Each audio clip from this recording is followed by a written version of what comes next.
And then give you a couple plays, and we give you some practice strategies, and the biggest thing I can tell you is have a plan to be organized. Have everything written down. Get out, the practice starts at 4:30 if you're part of your shooting. Be out there at 4:22. Yeah, With your plan, have your drills already set up by 4:18, and greet the kids. Hey guys, get your shoes on, get your cleats on. Here, I'll show you the Grab some water, we're gonna start right at 4. so you can tell. And have them know, like, okay, 4 minutes, like, we're gonna go. All right, so then you let them know, hey, we're starting at 4:30. Oh, they're over here. Start up, we're gonna ready there. Hey guys, our practice is gonna be very quick today. We're gonna be in and out in 60 minutes, okay? Here are the things we're gonna cover. And you're reading your practice plan. We're gonna start with a warm-up for about 8 minutes. Then we're gonna work on individual skills. Then we'll work on flag. You're good. Then we're gonna install some plays. Then we're gonna run those plays. And that way they know what to expect. Really important. All right, I'll go one by one. Western burger? Now, the warm-up, some people don't understand the warm-ups. A lot of your kids are 6 years old, some of them are 14. Sure. I don't know if I spent a ton of time. What kind of warm-ups? Most of them roll out of bed, feel pretty good about it. I'm not like that. You gotta do gold shorts. Okay, then I would walk through There you go. play. Look much better. All right? And that's maybe a 5 to 8 minute period. That's when you introduce your plays. Like the new plays you're gonna install, or the plays you're gonna work on that day. All right, guys, and it gives them an opportunity to experience the play, and you get to walk through it. And that way, when you come back to take a play installation later in the day, you guys already have a little bit of knowledge on it, okay? And this is no different than teaching. You want to give them multiple exposures to the learning material. In this case, the learning material is football plays. So, walk through your plays. Spend about 5 to 8 minutes on it. Go through it, okay? Then you want to work on individual skills. Now, other than throwing, I'm asking for participation here. Other than throwing, this is not your question. What else, Paul, is involved in flag football? Flag pulling. Very good. 0-70. All right. Good job. Paul, can you give me one more? 6. Think about the basics of flag football. Catching. Catching. There we go. So if we're working on throwing, catching, and flag pulling, there is a way that we can do this where it's fast and people get a lot out of it. So, individual skills, I do it for about 20 minutes, okay? That is about 3, you have 20 minutes here. Okay, so how do you work on throwing and catching at the same time? Grade 2? Yeah, 7. 7 to 8. Yeah. Okay. Now this is the exact same thing we do at the high school level before game. You have QB1, QB2, you have 2 lines. Hopefully you have 3 players in each line. That would be 8 players on your team, right? All right, guys. Inside, they're running seam routes. Outside, they're running hitch. That's your first progression. You let both quarterbacks get 2 balls for each group. Then, here we go. Now we change it up. Now, inside receiver, you're running an out. Outside receiver, you're running a slant. Again, we get those 2. Then, you switch quarterbacks.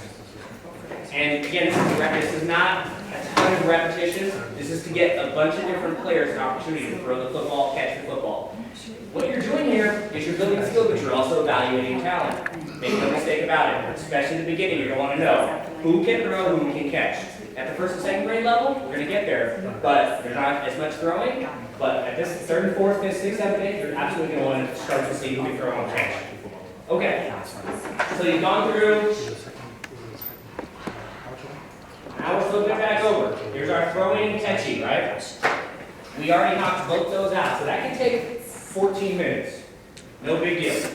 Now we gotta do a flag pulling drill. We gotta do a flag pulling drill that makes the kids like pulling flags. You say, okay guys, we're gonna do a drill where we teach you how to pull flags. They're gonna say, sweet. Do not be super excited about it, but there are some cool ways to do it. My favorite one that I've seen is a very narrow box. You get the defender right there, you get all the players on this side. You have a coach right here. About every 2 seconds, the coach says, go, go, go, go, go. And this player is ready to go and gets 7 players on offense going at them every 2 seconds. Player 1 goes, boom, pull it back. Okay, here's player 2, boom. Now, boom. And you don't have time. If you miss the flag, you don't have time to feel sorry for yourself. The next player's coming, the next player's coming. And that gives that one player 7 reps in about 20 seconds. Then, this player goes to the back of the line. Same thing. And if you're doing it, you can count how many, like which player got 6 flags, which player got 4 flags. And if you think they keep counting their flag totals, well, you just figured out who your best defenders are, right? You just figured out who can hold flags. And you do that, it's fast, and it gets them thinking about quick reaction, hand-eye coordination, all that. But this is my favorite flag pulling drill, okay? There are other flag pulling drills you can do. Don't get me wrong. You want to be thinking about the basics of pulling flags is that defender, you want to make that offensive player have to try to run around you. So if I'm the defender here, if this player is running at me, I am keeping my ground. I am going to make this player try to run around me. So move my feet, get in front of them, and try to pull the flag. Okay? So those are things. You don't want your players lane. They run by and they try to pull the flag. That's a bad flag puller right there. Okay, so we've just done a little mock. We start off by warm up. We've walked through our individual plays. We have some individual skills for about 20 minutes. Now we're going to install and run our offensive plays. Okay, and I will do that for about 10 minutes. We added our minute total here. Let's call this 8:16. We're at 36. We're at 46. Now you have about 14 minutes. Now you've had water. Of course, you're giving like the water about halfway through. So maybe your real number is you have about 10 minutes left in practice. Now let's talk about the practice time. Some of your parents are going to be totally fine if you go an hour 15. But most of them will snatch their kid from your practice at about the hour 10. Because they signed up for a 1 hour football league. They signed up, they can have their kid at your league, then at your practice, then they're going to take them over to dance, or they're going to take them over to soccer, or they're going to go to baseball, whatever it is. They are not trying to practice for 3 hours. So you got 10 minutes left. I would do some sort of flag pulling or pursuit game. So let's call it, we'll give you 2 options here. Flag pulling game. All right.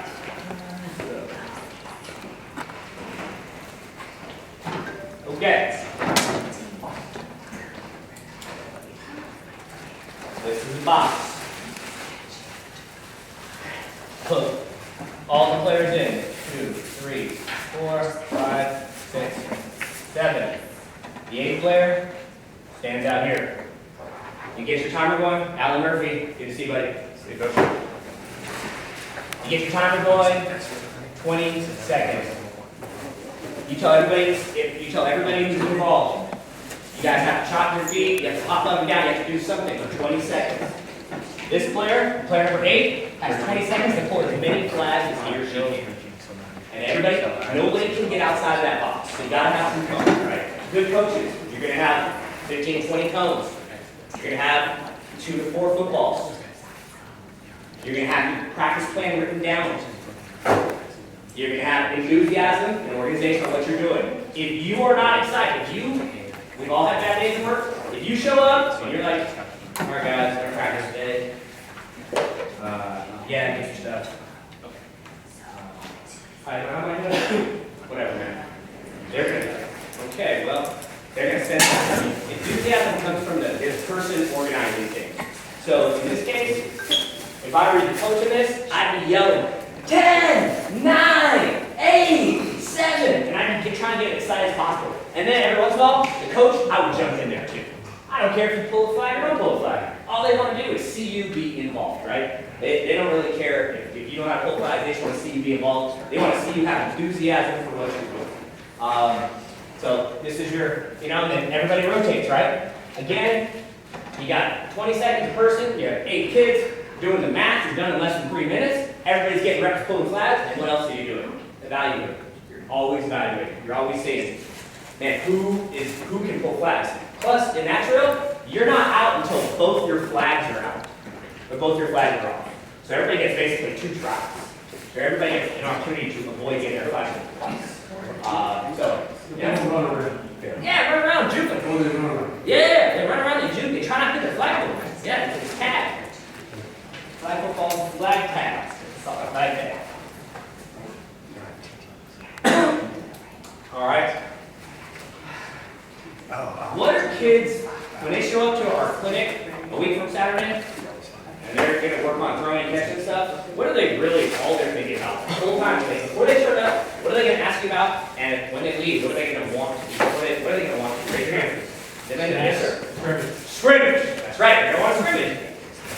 I would use that carrot, and I would say, hey guys, girls, if you guys do a great job with all this, we'll scrimmage for 5 minutes at the end. It could be 5 minutes, it could be 10 minutes, but bad coaches let scrimmages do, they scrimmage like full practice. That's a coach with no plan. That's a coach that's not developing talent. That's a coach that's not trying to work on skills. If you say, well, we'll just scrimmage. That's the least common denominator, the lowest hanging fruit.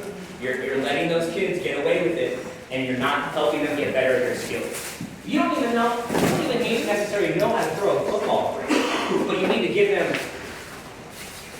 an opportunity to learn how to throw a seam ball, maybe throw a slant, throw an out, maybe throw a fade, whatever. But you need to let them work on these things. Now, when you get to the game, some of you are like, well, everybody's playing quarterback in practice. Well, what happens in the game? You pick 2. If you go to 3, fine. But if you let everybody play quarterback, down, set, hut, ball's going to go on the ground. What happens if the ball's on the ground and MacNeal has? Plays over. Plays over. So the more practice you get with your quarterbacks, working on handing off the football, all that stuff, that's really good. All right, so let's talk about, so here's again, this is a skeleton, so I'd say a flag pulling game.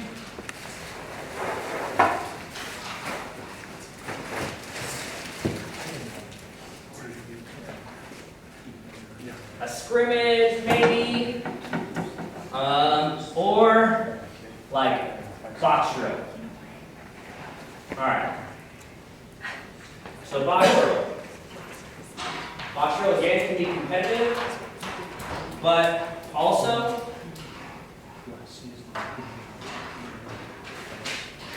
you can incorporate several different skills. All right.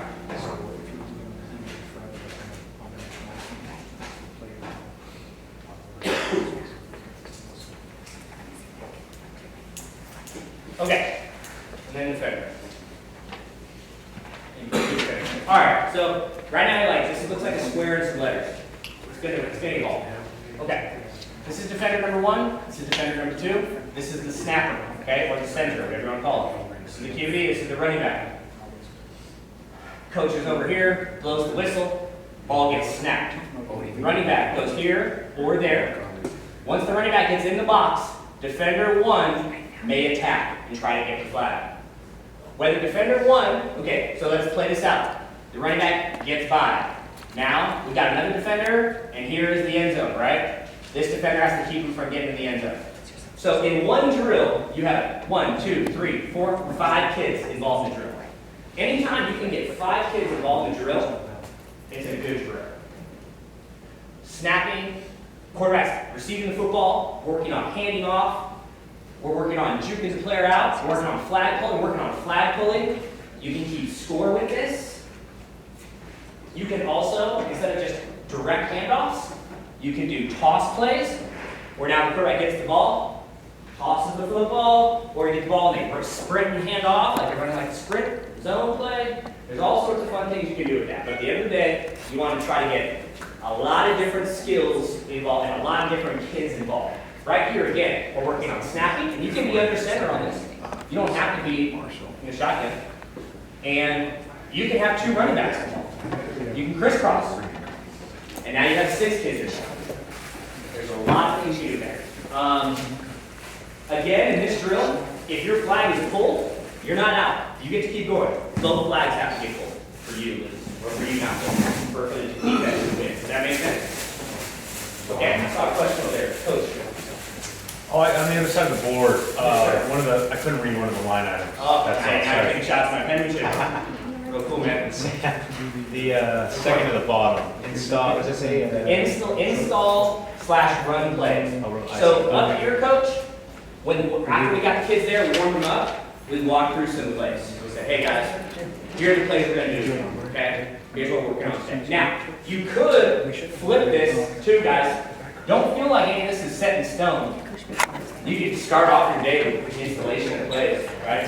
Then you get to warm up. You know, that way you don't get all warmed up, and then you stand around and install plays. It's up to you. This is just a framework in which to start.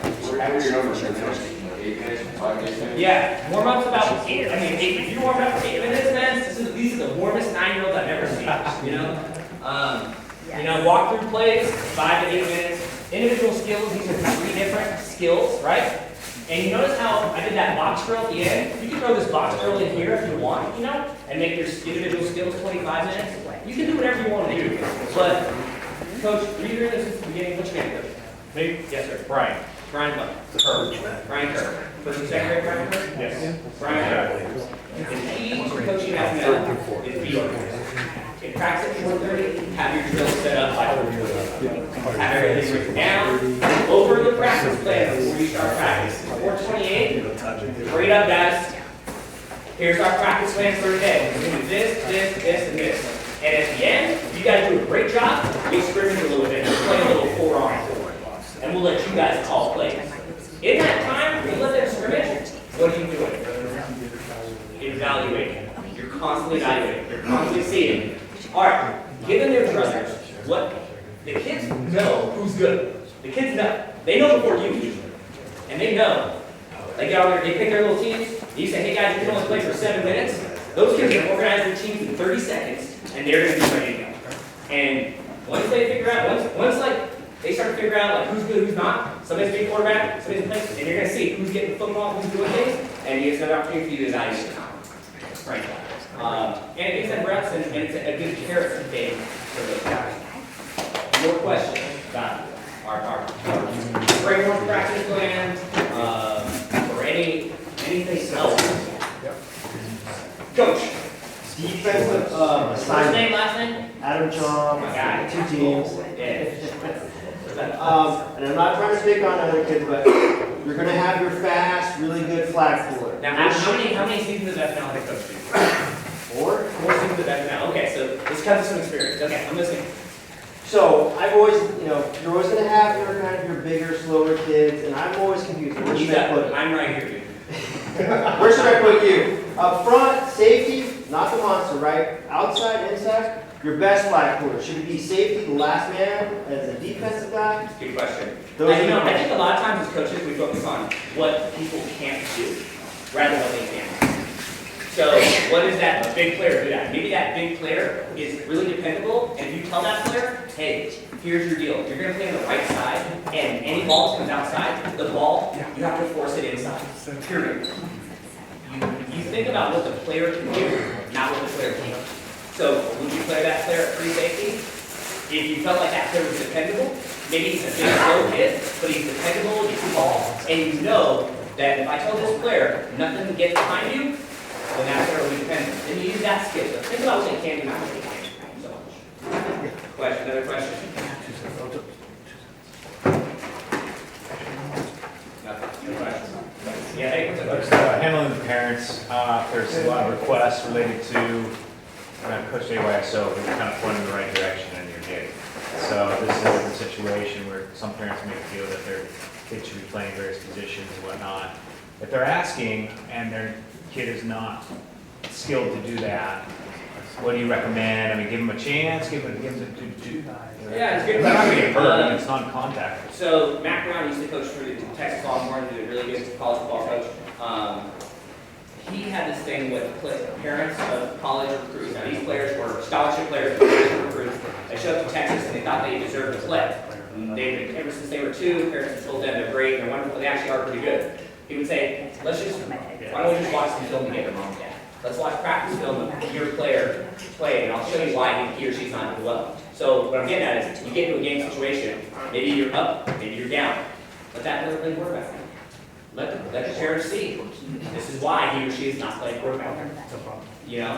Give him a player too, I had second graders. Yeah, and you know, that's one way to do it, right? And just say, hey, we'll give her a shot. At this point, we just kind of feel like, you know, I've been at every practice, man, or sir. Come to practice. You know what? How about this? How about you come to practice with me? Why don't you come help me? We start at 4:30 on Thursdays. I get there at 4:15 to set up. Come with me, and we can set up practice together. And we go over our practice plan. If you have something to add, then I'll listen to you. And let's work your practice. And by the end of a couple practices, when you see it. At the end of a couple practices, that parent is probably gonna be like, yeah, Coach Kurt, you're right, man. You know, that other one is better throwing.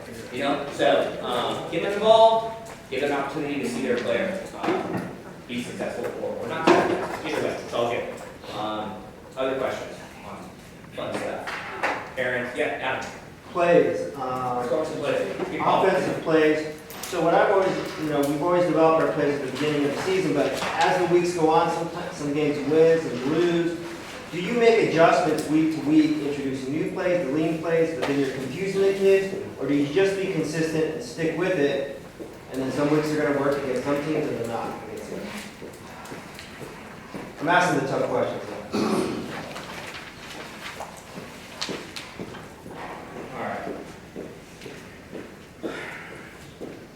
And now 3, 4, 5, 6. Okay, if you have, all right, you like the Cheesecake Factory or you like the Italian restaurant down the street that serves like 5 things that are all awesome?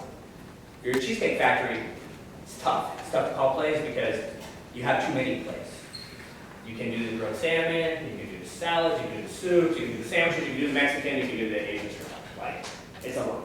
I would focus on, and thankfully we have some coaches tonight that are going to talk exactly about how they approach play calling and what they do.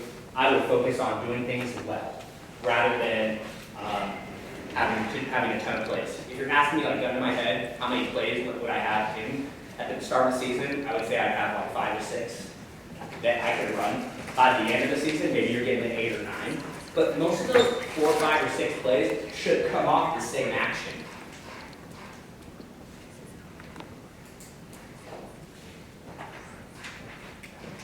That's 6, guys? Yeah. So, Like I said that up there?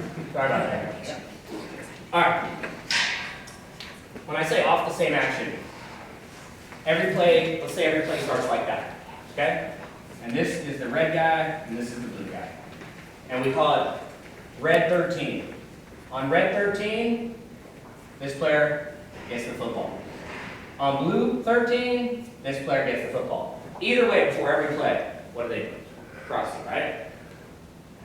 Blue, 313. Now this player goes in motion, there's that, and the quarterback hands the football to that one.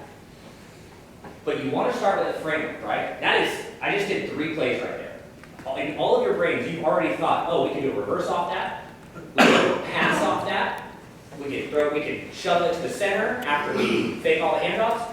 You've already thought of 4 or 5 plays intuitively.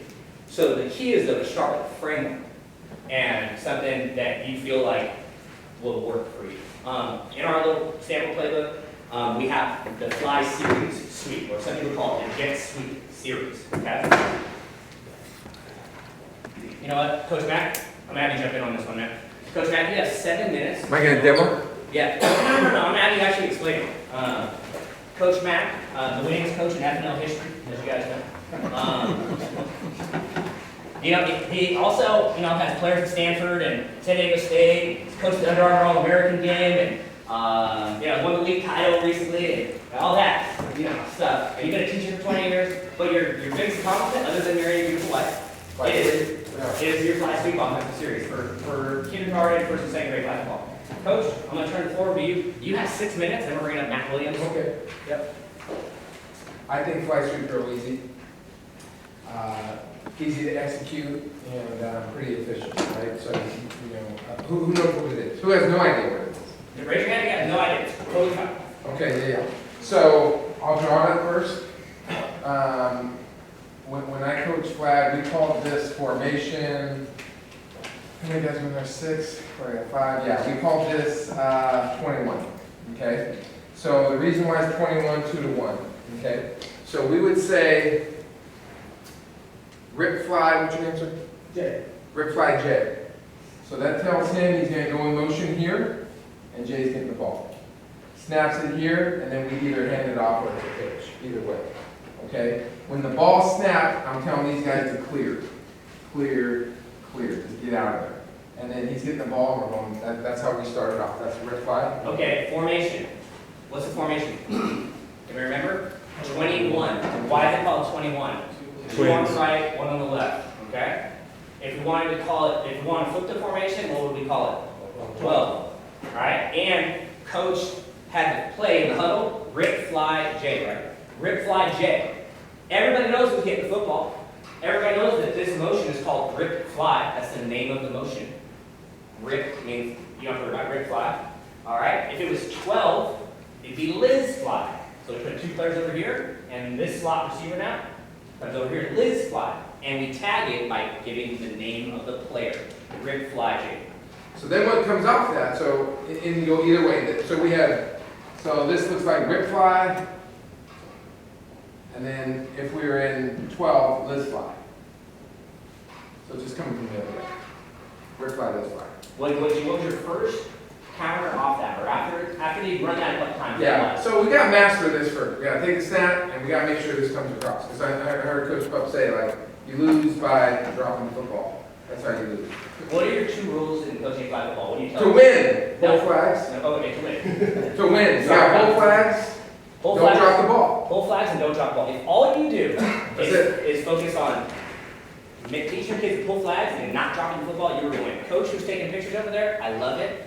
My guy Wesley's going to also upload this to YouTube in the next few days, and we'll email it out to everybody. So then to come off that, we go to what we would call 22 formation. Can anybody guess what 22 is? 2 players on each side. Good job. A lot of Mensa people in here. Okay, so, and you were asking about like play development. I'm gonna start with a base of my fly sweep, and then I'm gonna work off that. Okay, that's how I did it. So, rip fly, and we got what's your name, brother? Yeah, rip fly, Scott reverse.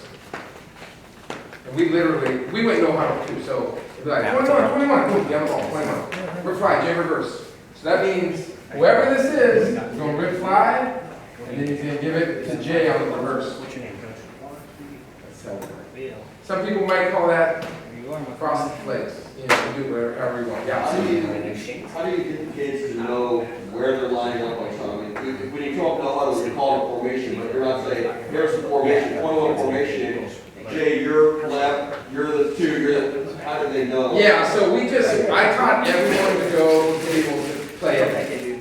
That's the first thing. So they're interchangeable. On soccer. Yeah, okay. But to start, yeah, just, you know, honestly, for a while, to start, this might sound crazy, they just ran to a spot. And then you call the play out. Yeah, and then if I wanted Jay to get it, I say, hey, Tommy, switch with Jay. Move him over so he's getting it. And then eventually, you know, you can put him in the spot you want. Exactly. You know, if you want him here, or him here playing center or whatever. So, you know, to start, like, just everybody line up in the same spot, because you can all play that position anyway. Or not the same spot, but 6 spots. Same formation. Okay, so then off that, you got fake reverse. We used to kill people on this stuff. Like, really, yes. On the reverse, you know, we had a reverse. I know it's a timing play. Where does the handoff to the second guy happen at? Does Okay. the second? Yeah, the first thing that you have to do this, and we didn't master it all the time. The guy who's getting the ball, he has to hand it to the guy on the outside.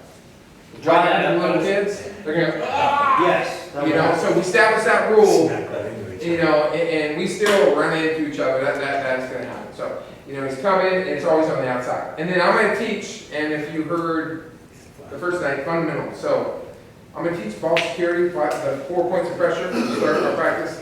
I'm gonna teach left elbow up, when receiving it, not grabbing it. It was hard for first and second grade, they didn't always get it, but by the end, they were all good. I got two. And I love the fake burst off this, and then we'll do a, Good with yellow flags on this, you put your, you know, the guy who gets the ball a lot here. No, the guy who gets the ball a lot here. Okay, go back to 21, let's go. I would call this, so we go like 21, fake reverse pass. I think that's what we call it, 21 fake reverse pass. So the guy who gets this all the time, sorry. We're gonna fake here. This guy's going here and here. And then, so what happens was, when we got good at our fly, they'd squat a corner here, they'd bring the backer up here, and then they'd have the safety here. And so, with our good guy, which was this guy named Camden, he'd take these to the house a lot. So I teach the quarterback, you know, said, hut, Yeah, I'm gonna check it. down on it, You're good, dude. If you want to stick around, by all means. and then Thanks, brother. this guy goes, Teach fence. fake it. So that's the building block. So first goes to one guy, then it goes to reverse, then a fake reverse, and then throw, play action. And so, and this doesn't have to be a fast guy. Coach back in. It's all about him. Red flag. Your best players get these flies a lot. Coach, you have about 30 seconds. We're gonna bring Matt Williams up. They're coming up, throw a fade behind them. Just make sure you get a guy who can throw it 15, 20 feet up, and make sure the guy can catch it. The guy gets so open, literally, and they drop it sometimes. Any other questions? Play calling's big though. Don't have like, I see guys, literally, I coach high school football. I have 15 scholarship quarterbacks, so I call them off because I go off. I've seen play cards bigger than mine. I'm like, what's on that? Seriously, it's amazing creativity. But I think simple, you know, and so you get good at something. Hey, this week, guys, we didn't get to this play action until probably third week. Guess what's gonna happen on this one? We're gonna fake Johnny, and then we're gonna throw a fade for a touchdown. It's gonna be awesome. How do you, when you go to practice, do you take something and draw these plays out on, or you just roll like a piece of paper, or? Neither. It's, my practice was similar to Coach Puff drew up, is we did a walkthrough every day. Just like I do my college, or my high school players, so I do. I put up your practice plan, that's how we started We're it. gonna walk through our plays, so they're gonna memorize it. So you just line them up and you say, okay, this is the play. Yeah, we're working on these 4 plays You're today. not drawing it. My high school offense, to this day, we don't have a playbook. We rep it. We do. Last question, then we're bringing on Matt Williams. Yes, sir. I took a dry erase board. That's a good idea. Guys, do that. And Dry then erase board. for, each of the plays we're gonna do that day, I did it by ink on a sheet of paper. And I just showed it to them, and then put it on the dry erase board, showed them how it's gonna work. And they were also asking about how to, kids get into that ranking. I think 5 kids across, A, B, C. I've seen, what's it called? iPads are great. I put 5 kids across, A, B, C, D, E, and a QD. And every quarter, I just showed them the sheet. This guy, they all played the same position each quarter, and I switched it each quarter. Parents loved it, the kids loved it. I did the same thing on defense. They just come over, take a quick look at the sheet, and knew where they were. And then you just call them plays and formations out of that. All right, so the first half hour was Coach Mack and I kind of giving our 2 cents. Now we have an FNL coach who's coached first and second and third and fourth grade. He played a linebacker at the Naval Academy and has a pretty good understanding of how to manage kids, how to come up with a framework with which young players, especially kindergarten, first, second grade, and third and fourth, can be successful in FNL. And those kids are one on So our third, fourth coaches here? third, fourth Third, grade. fourth grade? Anybody? All right. I guess we need room now, so I can, I'm just kidding. So I'm coaching third and fourth grade. This year I've done first, second, third, fourth, like I said. I see some of you guys, right away, the first thing I would do is, for me, first and second grade, and third and fourth, to help me out a lot, I would just do a playbook. Now, this is, I'll just show you, this is the smorgasbord, or what you call it, The Cheesecake Factory. the Cheesecake Factory. I mean, this is every play, I throw it in the drawers, I don't like it, whatever, but I just put it back in here to show all the different things you can do. And the number one rule I would recommend for you guys is do your own. Because when you're doing it, it's like studying for a test, you make your note cards or whatever. When you're doing it, you're learning it. So when you're on the field and you got 30 seconds to get to the next playoff, you can't. I mean, I don't, if you do a board, God bless you, because I don't know how to, there's no way I could have done that. So the first thing I do, all my kids have a wristband, so and I change it up every quarter.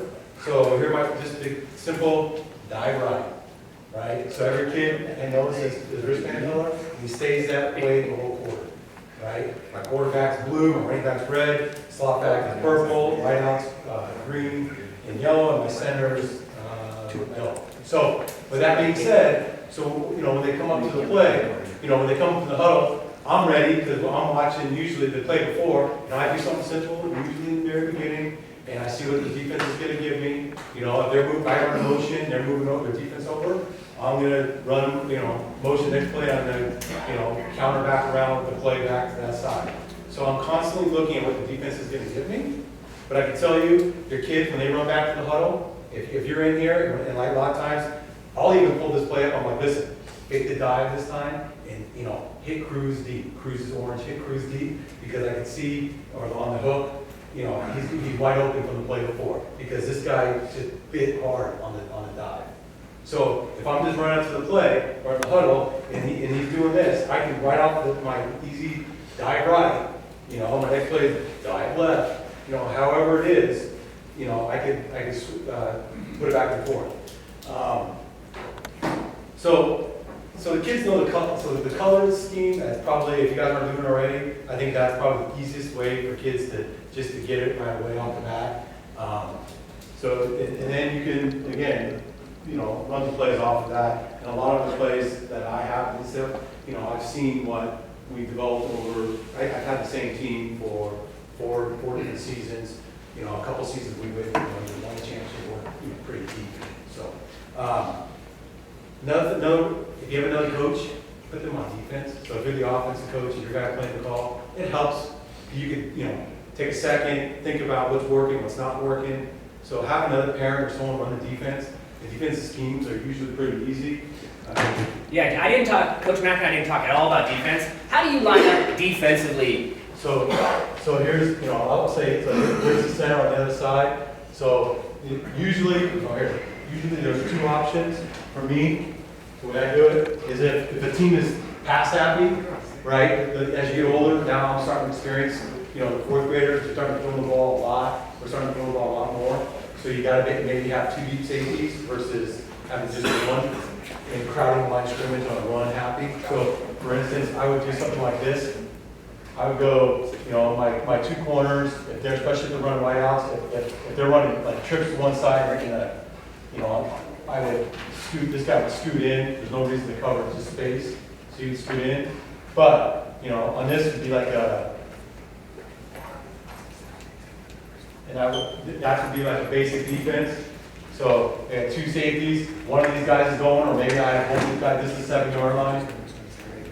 So maybe I have both these guys going, or maybe I have, I am worried about them doing some kind of play action or running out of the backfield. So I'll move a guy up on the line of scrimmage. And I'll usually, push my guy on the left-hand side, and then most quarterbacks are right-handed, so you get a better angle.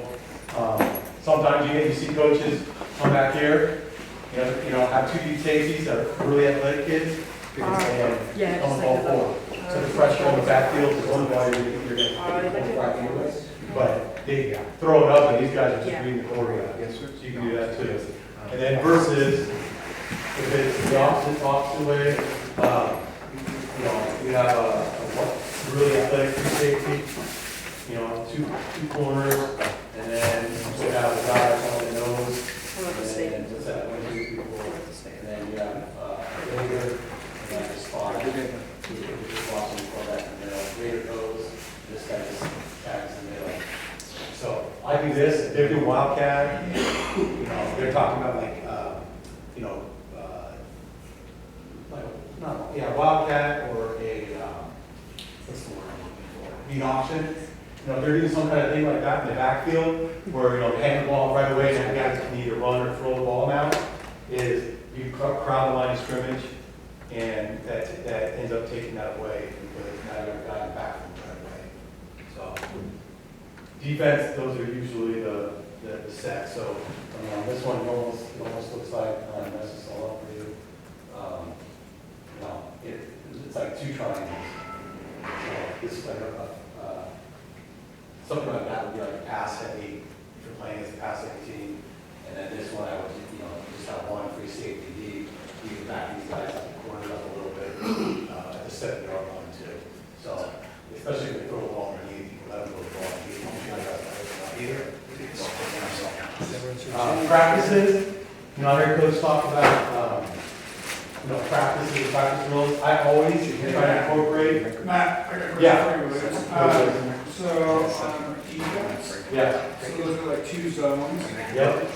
Are you in the running zone or running? Zone, mainly zones. If you have if it's, 5 people on the other team, and one, 2 just studs, you can, that's like that. You can, if he's running, you can run that kid back and forth, keep forward. Yeah, almost run like a main trainer. Like a linebacker, pull him back and just have him slide back and forth. Your free safety should know who the most, they'll know right away, within the first quarter, who the most athletic kids on the team. So the free safeties, if the kid's a stud on the other team and he's wide out, you push the guy out more, cheat on one side, cheat on the other side, based on who you're playing against. So I would definitely still count. Practice, every time I practice, in like Coach Mack was saying earlier, those jet sweeps, I do it, I do jet sweep motion or any kind of motion just to see what the defense is going to do. If there's something who guys over, I'm going to counter back something around on the next play. But those jet sweeps, when you're doing handoffs, and like I said, number one, if you can, hand the ball off successfully, then it's a win. And I'm telling you, those jet sweeps, you have kids coming, they're sprinting this way, another kid's sprinting this way. The thought that they're going to, at least at the first, second, third, fourth level, they're going to go, do a handoff, right arm up and those kind of things. A lot of times you teach, put your pinky on your belly button and give them a spot to put the ball. That's the kind of stuff you teach in practice. But I'm telling you, those speeds like that, 9 times out of 10, or 5 times out of 10, the ball's gonna end up on the ground. You know what I mean? So just make sure, whatever you're running, don't expect the kids just to pop it in and for that day, be able to accomplish something like that. Snaps, I definitely, your center, especially if you're doing shotgun, if we're starting to do a little more shotgun stuff, it's pretty sweet. But if you're doing shotgun, make sure you're doing it in practice because you can't ask a kid to do shotgun for the first time. Half-time dribbles back and forth. Only 3 plays, only 3 downs, man. And you waste one of those downs, you're up against it. All that, so that's how I am. But Do you have a resource where you pull your plays from? I don't. Like I said before, when I start drawing plays, and I don't know if I can get bored or something. I can find more stuff to do, but I'm sitting doodling. Instead of doodling now, when I'm on the ball, I'm like, okay, we'll get jet sweep, reverse, or read option, 2 cross, or whatever. And again, those plays, I run barely into those. We'll play around with something in practice. I was like, every day. But I'll just draw it up before practice. But it's always the same colors, doing the same things. And I rotate every quarter. You should probably have 2, 3 maybe quarterbacks, definitely 2, because it's always inevitable. The kids going to Hawaii, during playoffs, you should quarterback. So that happened to me last year or the year before. But definitely make sure you have a couple quarterbacks and you start, repping. I was gonna say, in practice, like a practice drill that I would, every drill I'm doing, I'm having the center, I'm having the quarterback under the center or at shotgun, and I'm having a wide receiver, then I'm playing defense, every rep. It just doesn't have to mean warming up, just doing like whatever slants or post corner routes or post routes, corner routes, whatever it may be, or wheel routes out of the backfield. You can practice all that stuff, but why not put you got kids just standing around, especially first, second graders, keep them busy, right? You only get an hour, it goes by quick. So, get these kids involved on defense too, start repping it so that they're all getting used to it, One of my favorite practice drills, is like I'll do like a box with cones right here. I'll put the defense, the guys right here. I'll have my offense set up right here for the center. quarterback, and by the way, I'll put my quarterbacks, I'll stagger my quarterbacks in the drill. So that way, you know, when one quarterback comes up and he just got done, you know, doing his route, he'll come up and he'll be the next quarterback in line, and that quarterback will go, you know, to the back of the line. So it just kind of rotates. So here, what else I gonna do? So here are my cones. You see cones right here. What I'll do is I'll say, okay, here, you know, and I'll do the extra guys, you know, over here. I think depending on 1, 2, 3, 4, 5, 6, 7, all are over here. So this kid at the snap of the ball, he's sprinting up, he's coming around. This is my defensive player. This is coming him off of a cone. You know, he's coming off of not block, but you know, he's guarding somebody, whatever, in the game. This is kind of simulating that. And all this kid is doing quarterback doing a 3-set drop and a quick slant. So he's hitting this kid, and he's just got to run up and stay between the cones. He's got to make a play to try to get around the defensive player. These guys go back around. You can either rotate on defense. I would probably just, especially the younger guys, these defense players just go back around. These offensive players go around, and you switch. But you know, I mean, every time I'm having a guy center the ball. I'm not the one throwing the slant. You know what I mean? You know, maybe in the beginning, just to get the drill going, I would have, you know, I would do something like this. But once the kid's getting it, I mean, every opportunity for your quarterback to throw the ball, your center, you know, the exchange, get that down. That's what I would do. Well, that's what I do. Coach, you have about 10 minutes, and then I'm going to ask you a series of very quick questions. You're going to give quick answers, okay? Okay, go for it. Question on that or anything like that? I saw. No, I'll just break that. Can you show the jet sweep? Jet sweep? Is that what it's called? Yeah. What's that? Yeah, the jet Just sweep. jet. All right. Like Coach Max said, you can run a sweep at anything. I mean, you know, if you just something like this, especially if you want to empty out a side. You know what I mean? You can have slots here. So 1, 2, 3, 4, 5. Right back here. So whether he's under center or not, usually it's, you know, jet sweep. It's shotgun. You hand the ball in front, but you know, down, set, this guy, you know, maybe set, go into motion, and then I snap the ball right here, so it does, you know, it's not right here, because especially at a young age, that's another thing, timing means everything. Good luck trying to get the snap right here, especially if you're doing shotgun and hand the ball off. You know, I hope I play against you. So if that's the case, but, so you're coming across and you hand the ball off to just running back around. Now, let's say the defense right here is emptying out, and you see that happening. You know, you come back to your you know, you're running back this way, fake here, come back here, or better yet, you know, this guy coming back around at the snap of the ball, and you know, you come here and then you hand it back, move it back around. But you know, anytime you're doing a reverse, we counters, you know, we do counters a lot on my team. You know, I think that I like it. It works a lot. You know, whether it's a simple out of you know, something like this, slot back. So you know, it's a dive, hand off here, and this guy's counter back, fake hand off here, and the guy counters back around. You can bring it closer. The more athletic the defense get, the harder run plays get. If it takes a lot of timing, if there's a lot of, it takes too much time in the backfield, you're doomed. As you get older, as these kids get older, they get more athletic, especially running to the ball. But that's when, you know, if they're cheating, and they're coming up, and you see a kid that's on, you know, especially if he's not the Vader, what do we call Vader? What do we call it?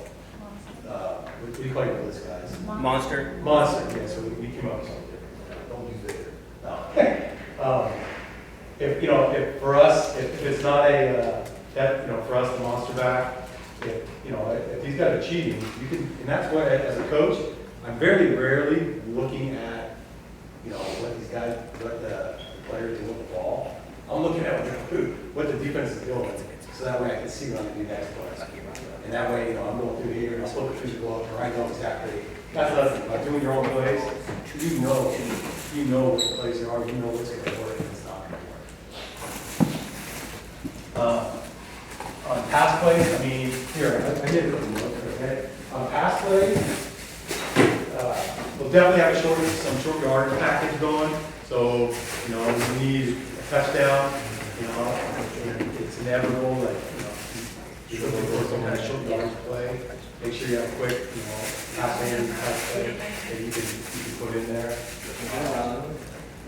Let's see, some other, Can you take like 2 minutes and draw up your practice plan? How do you organize a first and second grade or a third and fourth grade Right. practice? Like, how do you spend each minute of your 60? So my practice plan at the beginning would be routes with the quarterback. So with my QB throwing the ball. So, and then I would do right off of that, I would go and do either drills or run plays, especially if I have something I want to add. I'll run the plays off of that. So I'll plays, and then I will do some sort of live scrimmage. Even if I don't have a team to scrimmage against, I'll run 4-and-4. And I'll just take out certain components, or I'll do a right-hand side, and then I start letting the kids, they tell me what they want to play, or not what they want to play, but what kind of things they want to do, and they get excited about it. I mean, I have 4 rules, man. Rule number 1, have fun, right? Rule number 2, max effort. Rule number 3, good sportsmanship. And rule number 4, no one talks when coach is talking. So those are my 4. If you ask my kids, that's what they tell you back. I know we get into it as parents, we end up ruining the damn thing sometimes for these kids, because you want them to have a good time. Especially as parents, these kind of things that, I get it. But like Pub and Coach Max say, invite them out. Hey, you want to step up, step up. There's about 50 emails that came out for needing more coaches. So, they didn't sign up on the dotted line, you guys did. So you have that, you have the ability to tell, hey, step back. And the second you do that, everyone's like, ooh, okay, Coach Mac got something. So, but that's what I would do. I would do, definitely, if you're going to run plays in the game, I would run some of my practice, at least the motions of it. Even something simple. Are you doing, if you're going to have split backs, take the center, does the guy go in front? If he's crossing in front, does the quarterback know the kid, is it this and then this? Or is the quarterback continuing around for the guy to come back around this way? You know what I mean? You don't run those kind of things in practice, the motion of it, the feel of it, they're gonna stumble during the game. Now, you played college football, and most people in here didn't. When you had your first and second grade flag football team, Right. how many plays did you go to your first game with? I went with dive right, dive left, sweep right, sweep left, a counter back off off the dives. So that's 6 now. Mhm. And then I had a couple passes off that. So you had 8 plays. 8 plays. By the end of the season, did you have 10? Did you have 15? No, Did you at the end of the season, I was doing silly stuff. And you get, you'll get into it, you'll be like, oh, I can do this, I see this is over all the time. Do they work? But, yeah, no, they work. But then you get, when you're up, here's another thing, guys. When you're up, and it goes both ways. So if my team is up a lot, especially on defense, we're not blitzing, we're backing everybody up. And what coaches end up doing, they still end up trying to throw the long ball. They think they're going to catch up, you know what I mean? What happens? Pick six, and then the scores, Coach Pub gets mad at me because the score is 48-0, and it's ridiculous. But a lot of it is, half his points are coming off of defense. So, run, I'll tell you what's the number 1 killer, especially as they get older, I'm finding, the slants, man. You do a quick slants, throws, you get that ball in the receiver's hand quick and let them do their thing. It's, in college football, it's probably the most annoying thing for a defense to defend, or your slant, especially if you have an athletic kid catching the ball. So, What would you say your percentage of run to passes are? if I'm getting older, as the team's getting older, more pass. Or at the beginning of the season? Run heavy, usually. First, second graders really run heavy. As they get older now, like on my 4th grade team, when some of the teams we're competing against, third, fourth, we're throwing the ball more. Get a good couple quarterbacks. Now, tell you, as a quarterback, everyone thinks a quarterback, everyone wants to be quarterback. My quarterbacks, they don't want to be quarterback. They want to be receivers and running with the ball. So my guys don't want to be a quarterback. You know what I mean? Not because they can't, because they're not finding themselves in the end zone. That's why. So you gotta run some kind of, handoff and, quarterback goes deep and throw the ball to the quarterback. You know what I mean? So, but that's all I find. You can let the quarterback run with it, right, within the rules? No. No, okay. Quarterback cannot run unless it's he hands the ball. So what you do, like I said in the beginning, you take the snap, and the guy here, like a wildcat or a lead option, and that guy takes the ball and he's running out this way. You can either throw the ball or you can run. But what happens when, I know what I would do if I was defense, as soon as you put a guy up there, like crowd the line of scrimmage, as soon as he hands that ball off, the guys are right on top. Easier said than done. But What about centers? Do you keep one primary center? No. Or do you No, center for me too is like, the guys, they're getting the ball. I'm trying to get the ball to center, especially on passing plays. So would you keep one center? I mean, how many centers do you? Every kid on my team plays center. So I usually run 2 quarterbacks, Okay. and I rotate that ball through. So I'll have my best running back, I'll have him, play running back 1 quarter. I'll maybe put him a slot receiver so I can get him the ball more or something as well. But every one of my kids is getting the ball. I'm making sure that my kids are getting So they're all playing center? They're all playing center, they're all playing wideouts, they're all playing, the only position is if you don't have kids that can throw the ball, you can't have them play a quarterback. So, but I try, I definitely run 2 quarterbacks every game. You're gonna have to, because sooner or later, coach is gonna tell your quarterback to sit, especially if you only have, 7, coming to the game to 7. So they're gonna call that rule on you, and then you're gonna have to sit your guy. But, so you definitely have 2 quarterbacks. I would highly recommend 3. I get 4 kids that can play quarterback. All right, Coach, last 5 minutes, I'm gonna ask you questions. You're gonna answer them quickly, okay, without thinking. What's a difficult parent situation you've dealt with Parents. that we could learn from? I've had parents talking to the ref. One time it happened. Okay. After I got all over them publicly. Never happened again. Okay. Where would you put your best player on defense? On defense, I probably have my best player as free safety. Fastest player, probably as one of my faster players as a Vader or a monster back, as you call him. What about your worst player? Worst player, Defensively, where do you put him? I have my worst player, I put probably my best player as free safety, and my worst player as either a corner, or I put him as a nose. Okay. Have you ever had a season where you saw a lot of growth from a particular player? And if so, what led to that growth? Yes, I've had, what led to their teammates playing, getting the opportunity to play different positions. Hey, listen, I was a linebacker. I didn't touch the ball. I was a linebacker when I played Pop Warner, and I was a linebacker in college. Because so many times I had an opportunity to run the hand off. Listen, I'm not fast.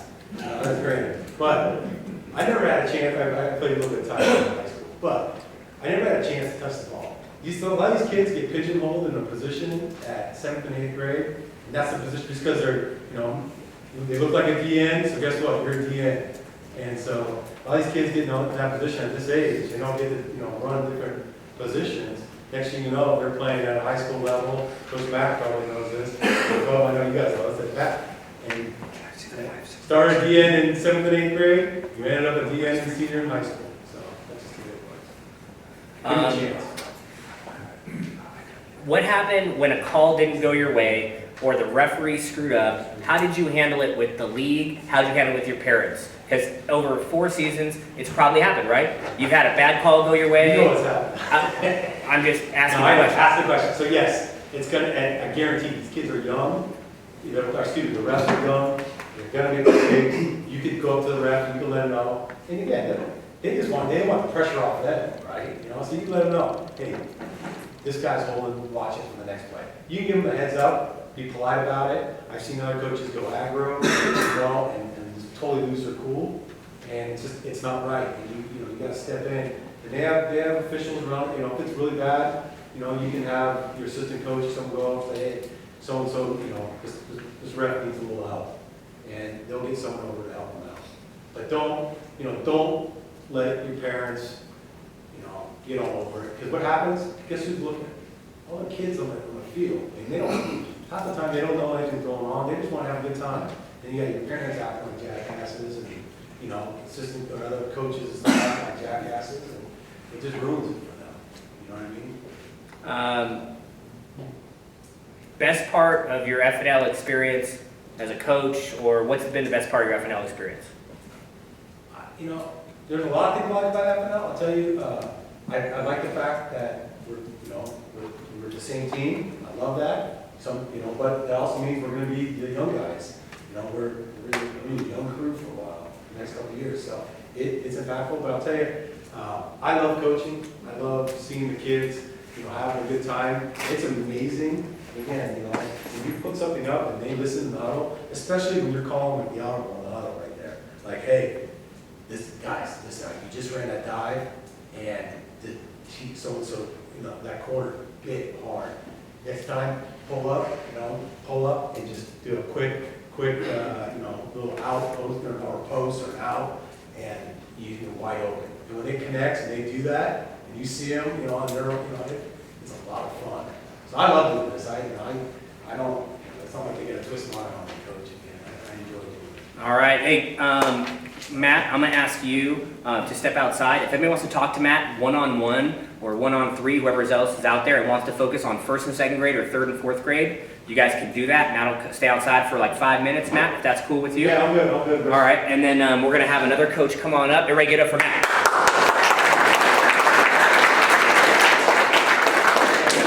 All of you kindergarten or 1st and 2nd grade or 3rd and 4th grade coaches, if you want to spend a few moments alone with Matt, by all means. The next coach we have coming up here is John Varsity. John is right here. John, first time. I never coached him. He's my son's place. First grade. He's going to the 6th grade next year. All right, so you got a lot of F&L trophies, a lot of F&L shorts. You're coaching.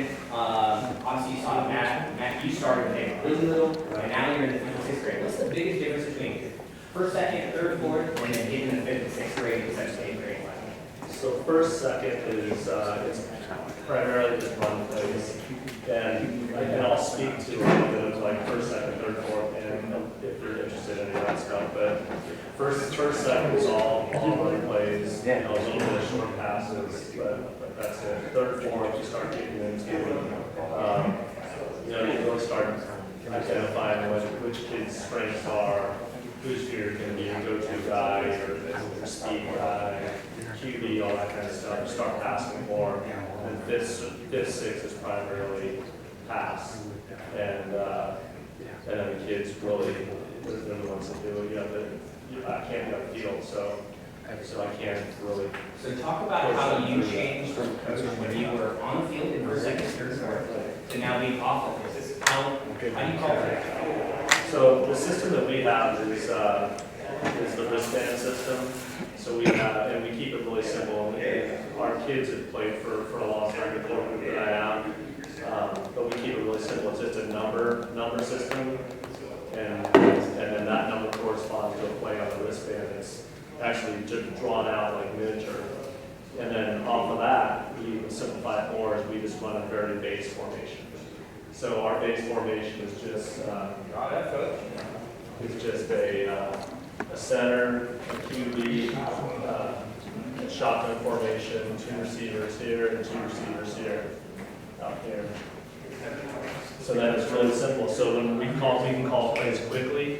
All we do is call a number. They go into their position. So if Tyler is, well, he's quarterback, like son plays quarterback. But if he, that was a kicker in college. But if he goes out here and we call 3-1-2, all he does is look at the thing, at his wristband, looks up, and he knows he's running a pitch here. So it's a really simple process. Let's talk about your core offensive plays in 5th and 6th grade flag football. What's your go-to play? Pitches. Okay. So you can run, just everyone runs a hitch, 5-yard, 7-yard hitch. That's going to be like a bread and butter play. You get near the goal line. What are the good goal line play? Good goal line play for us works really well.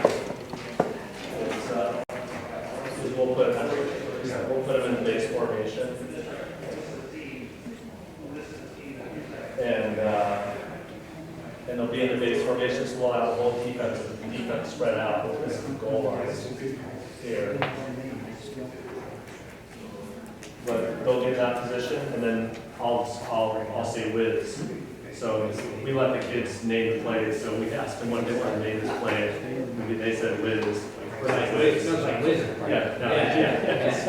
So anyway, but when we call whiz, they'll bring the crowd. So we'll take that formation, crowd here. And then the defense is freaking out, they don't know what's going on. And then ready, set, go. And then what we do is everyone goes in here, and you have a couple options. Can you guys see over there? You have a couple options. You can hit the center here, just with a quick pitch or a quick pass. Or a lot of times what we do is we just say the outside guys are going to flare out. So we have outside guys go in, and then they go out. And then the quarterback will roll.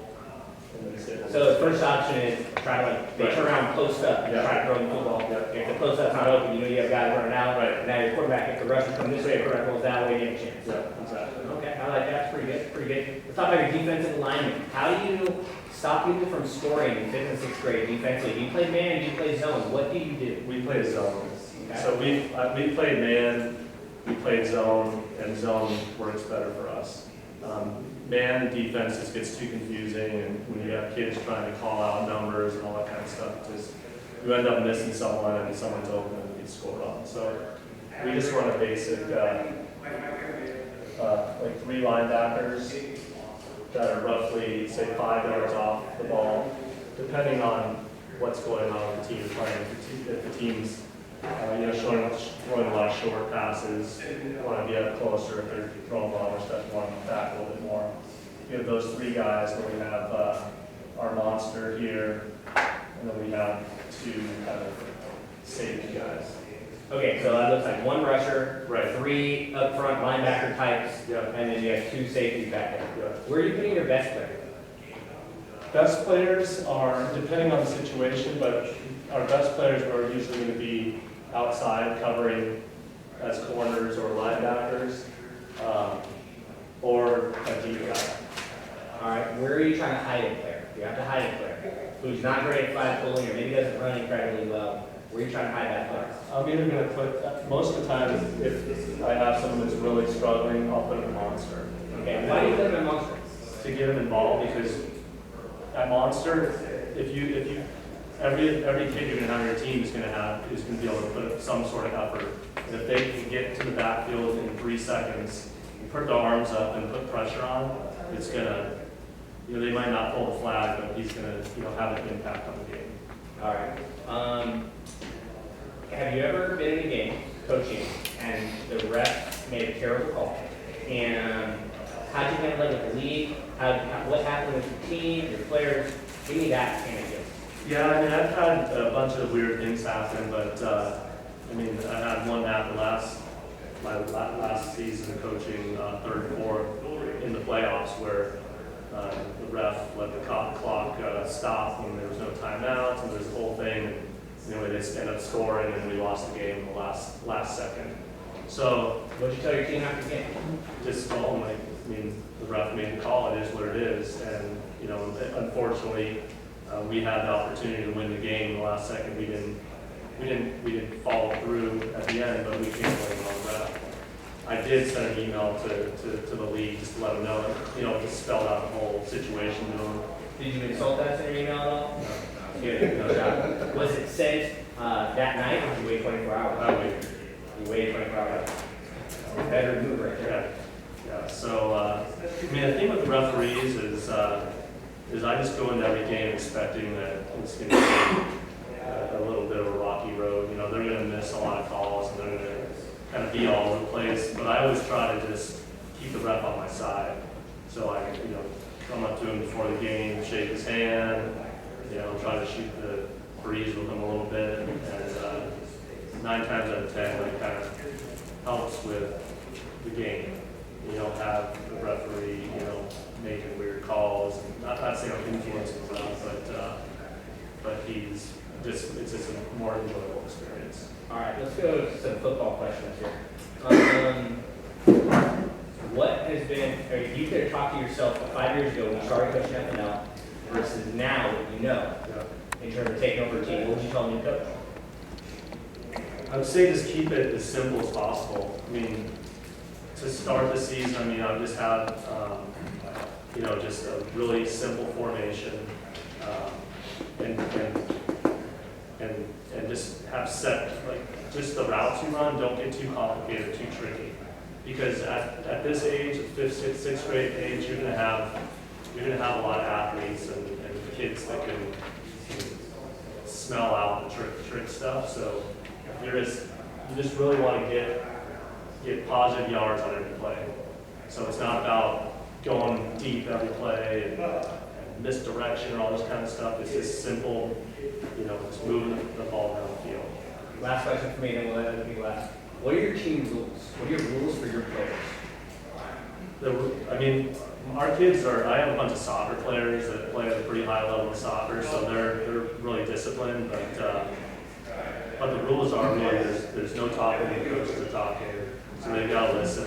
They don't talk back to the referees, and have fun. And before every game, we always say, just go out there and have fun, because this age, you know, you see it in their eyes, like they get nervous and they're kind of jumping around. I've got a couple kids that really are jumping around. You just have to, you know, just keep it simple, have fun, and it doesn't matter who wins. That's really with the core kind of rules. I'd like you to drop what your practice plan is, how you guide your time, and then I will start talking, and let you take it from here. Thanks, man. Yeah. So our practices are pretty simple and the same pretty much every time. So the first thing we do for about 10 minutes is, I don't even know what to call it, but it's just a kind of like a reflog kind of game. So this is actually something I developed a couple years ago. And all it is one of me or my assistant coach, we have the ball, send all the kids like 30 yards down the field, and it's all about getting open. So I just find a guy that's working hard to get open, throw the ball to him, and then everyone is trying to tackle that one guy. But it's not getting one flag, it has to pull the flag. So it doesn't stop at one flag. So the purpose of this drill is first off, there's going to be a lot of broken plays. We're off the play and think it's going to work perfectly, but you know, a lot of times the quarterback's going to have to roll out and the guys are going to have to move around. So with this drill, teaches guys to move around, get open, and then secondly, it's a great tackle. So we do that drill for probably about 10 minutes. It's a great way to warm up. And we also do that same drill to warm up for our game as well. And then we spend about probably another 10-15 minutes just on running routes as well. So there's an example here. So From your computer. the one thing we really stress on our kids is how important it is to run a clean route, no lazy routes, because we try to instill in their mind if you're running a hitch, if everyone's running hitches, there's a purpose to that. So if two guys don't run a good hitch, it just breaks everything down. If one's running slant, one's running hitch, there's a purpose to this guy running that route, this one running this route, to pull it better over one everything. So routes are a big part of our practice. We do. Yeah. So then we go to like an Oklahoma drill for like 10 or 15 minutes. Good or No, we do this, well, there's a couple different flag pulling drills that we do. The first one is just, a couple cones here, about 10, 12 yards apart, and then 2 defenders. And then you have just one guy on the ball here, and then he just trying to run through and break through these guys. So that drill is it's all about just breaking down and getting in front of the runner. Because if they're trying to, at this age, trying to pull a flag in a split second if someone's going by, 9 times out of 10 they're going to miss a flag. So what we try to really stress is, I don't care how fast the guy's running at you, you get your body in front of him. He's either going to run you over, which he's probably not going to do because they don't want to do that. Just basically don't want to hit. down and get around you. So slowing down and getting around you gives you an opportunity to pull a flag and slows them down to allow one of your teammates to come over and help out. So I can't stress that enough. It's all about defensively getting your body in front of that other player and slowing them down. That's one of the tackling drills we do. The other one we do is a little bit of a variation of that. And what we do is we'll set up a cone. Cone's probably about, I don't know, 25, 30 yards apart. And we'll have a defender here and a defender here. And then we'll either have the guy run the ball out of here or just throw like a quick little pass to him. And the reason we do this drill is because there's a lot more space involved. So the guy with the ball is going to be able to generate a lot more speed.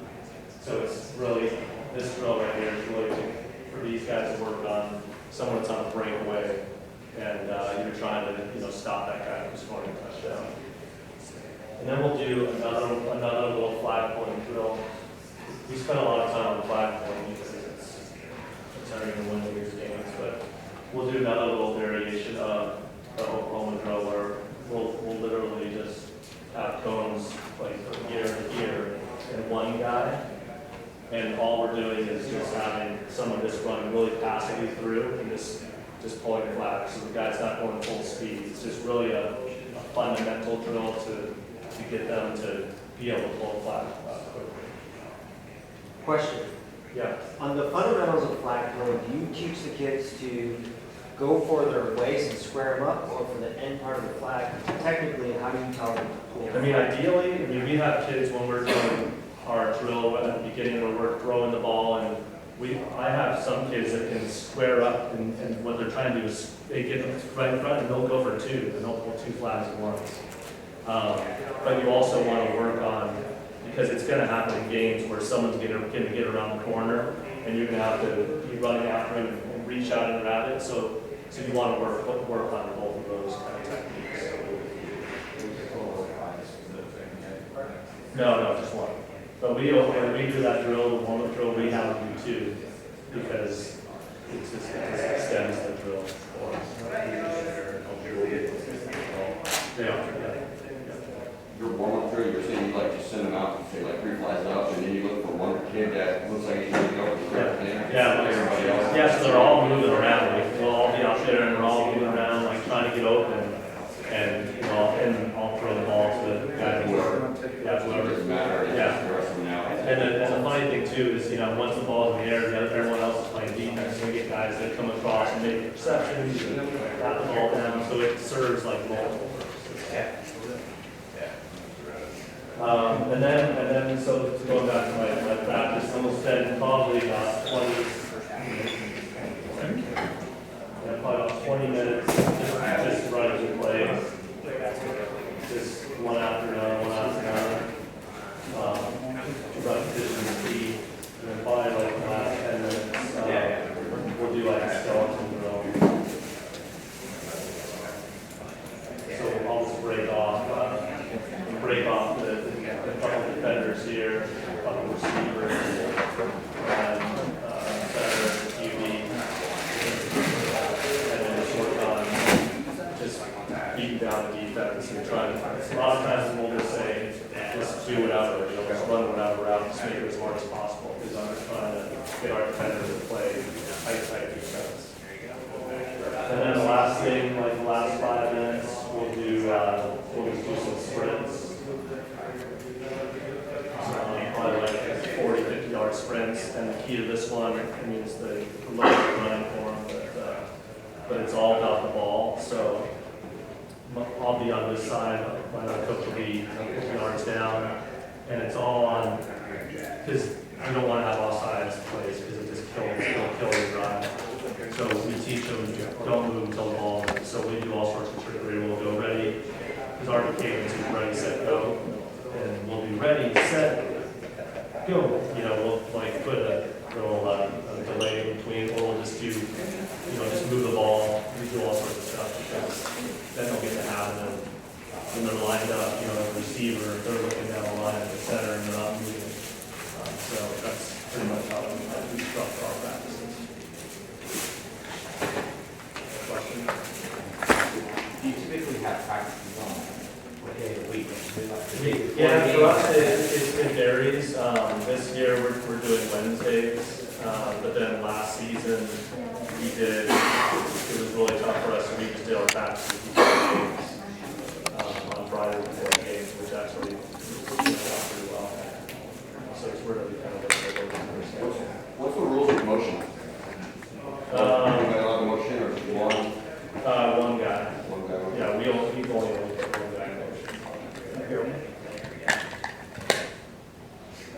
Only one guy can move a motion?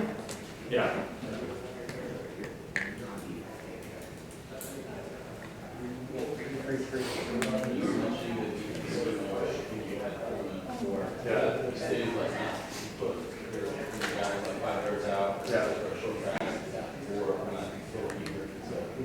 Right. For a first grader, what do you usually do? You said Yeah, the first graders, we had, we had, typically a nose guard. Yeah, and these guys were in a little bit tighter. So I would put like my most athletic guys out here, because first graders would be a lot of run plays. And these guys are just on the outside, they're just looking for that handoff. Once that handoff is made, they can go across the line. No, yeah, so these guys are the line that typically gonna have like a couple of defensive backs out here, monster, and then kind of like a safety out here that you can kind of rotate this guy around based on what they're doing, run to a strong side, whatever the strong side is on their offense. And what about the play calls? Did they actually have For first grade? No, first grade we just did, I had all the plays on paper, every play we would run.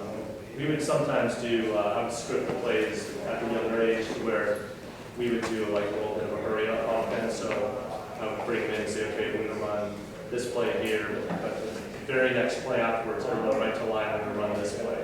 And we had names for all our plays, so it was like galaxy left, galaxy right, all these different names. And that's the younger kids, or even with older kids, it's get them involved with like names and plays, because they'll remember a lot better that way. They're the ones naming them instead of you trying to do some complex plays or something. Alabama.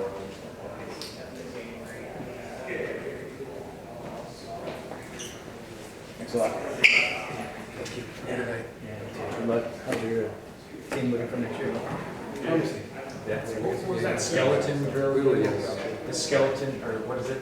Yeah, so it's just really running, With the new high school, right? just running just one side of the field. So you have a couple of defenders here.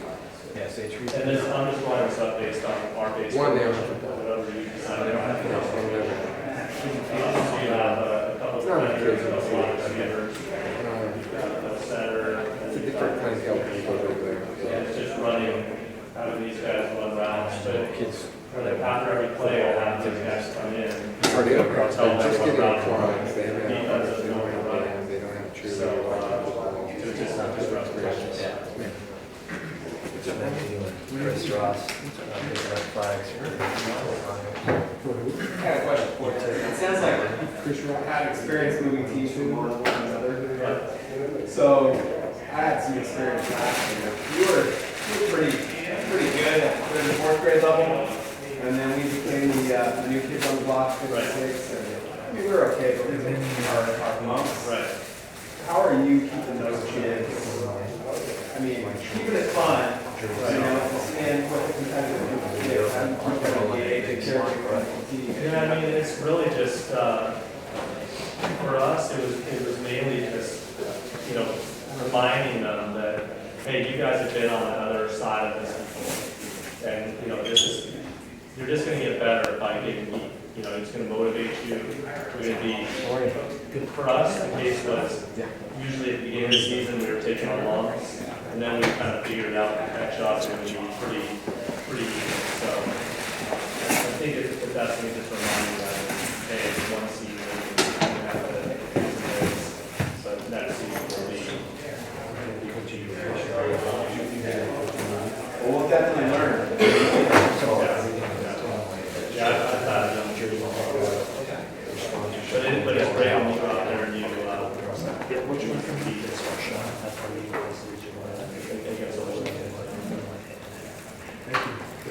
And one of the things too, like, that I was thinking about in that, there's a lot of time, I think there's a lot, I don't know why I do it, but when we want to play night and it goes to a kid, and the kid drops the ball in the end zone, or just messes up. And he comes back to the huddle, and you see it, and you can see in his eyes, he's just hurting, because he knows like this isn't good. A lot of times I'll just run the same play to the same kid, and he'll catch the ball and score a touchdown. And like, in those situations, it's more important for me to have that kid like make that play than to not throw the ball, even if it's, you know, a third down situation. What's that? Yeah, exactly. Then you really gotta work it. Yeah. Let me ask you, so back to your first, second grade experience, how well do the kids come into the season knowing the rules? I was first and second grade, I don't know if these kids are playing yet or not playing. I don't know why you go into the first practice and spend a half hour to know the rules. Yeah, I would do that. One of the seven times, sit them down. I remember sitting kids down for 15 minutes and going over the rules, saying, But this counts as a pass. teaching them those things, and then end of practice. After she said that, and then by the time we're back, they're gonna make it.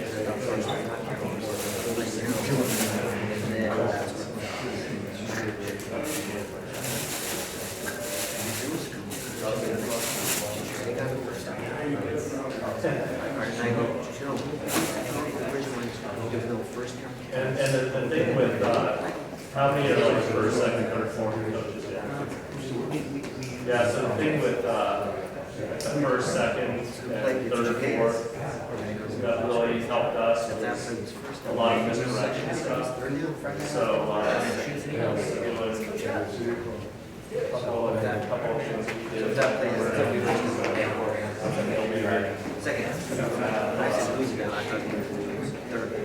Couple running backs here. They lose the down. All right, thank you so much.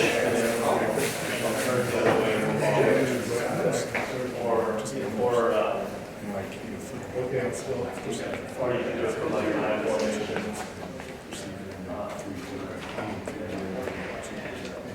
You know, this guy goes this way. Like any misdirection at the younger age will be key for you guys.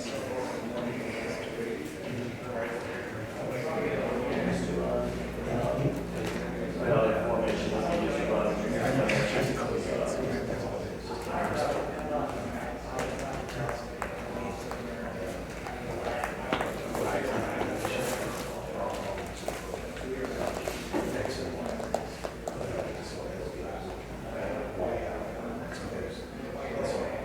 So this one was pretty good, where we have a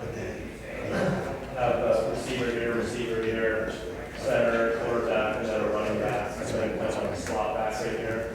And then this guy comes ready, goes in motion, and then it's set go. So he's like, at go, he's like here, and you can hand it off to this guy. He favors this guy.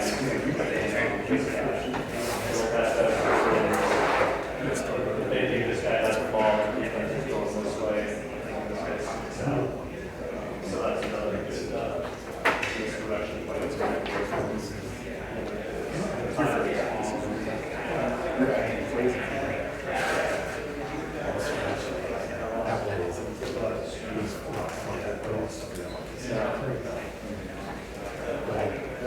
You'll see people try to do it, but in those cases, it's not the